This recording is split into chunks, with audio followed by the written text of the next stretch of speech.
呢個係周大福嘅黃金報價，佢呢個網站幾好㗎喎，入邊有9999息金買出買入價，都有金粒嘅報價。唔睇唔知喎，原來而家息金要34,600幾蚊一兩，收翻呢就係28,040蚊，收金呢收就收得特別低，賣又賣得特別貴呢，所以呢個唔係一個好好嘅參考。金粒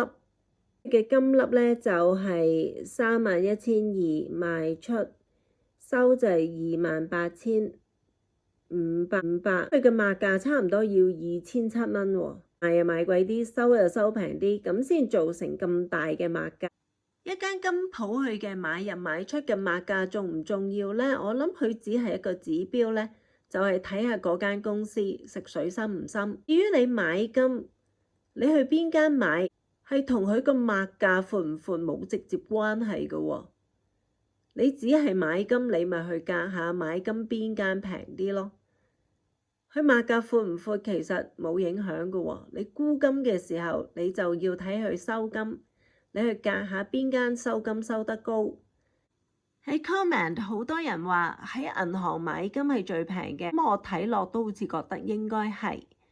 但係呢要注意喎，你要有嗰間銀行嘅戶口，佢先至會賣金俾你。廟街嘅嗰幾間金鋪，佢嘅買入買出價呢，就未必反映佢食水深唔深。可能就係反映咗第一，佢缺唔缺金，佢賣出呢，就應該間間都差唔多，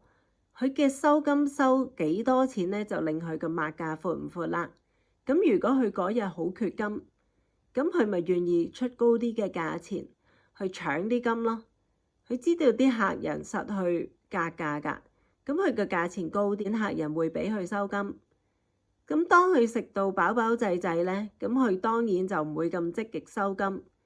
咁佢收金咪收平啲，咁啲人咪願者上釣咯。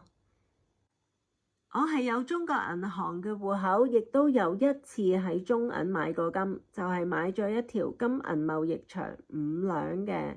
99金。買99金係因為佢冇其他選擇，嗰日因為已經排咗好耐隊，等咗好耐，所以就算99金我都好似是但呢就買咗，跟住就走啦。如果唔係咪白白排隊咯。去銀行買金呢，就係你要受到時間嘅局限，又要分行嘅局限，又要預埋時間排隊，會因為要平幾百蚊就導致嗰日買唔成金，所以去銀行買金呢，就並唔係我嘅選項。我嘅經驗係有一次我收到金嘅感召，我突然之間想去買金，就係因為付款嘅問題，令我嗰日去唔到。我一去唔到呢，點知第2日就公司好忙，第3日又有客人揾我，第4日又總之有唔同嘅原因，卒之我就拖咗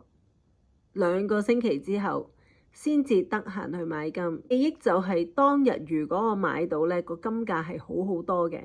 咁2個星期之後呢，咁就升咗啦。咁係咪好唔抵先？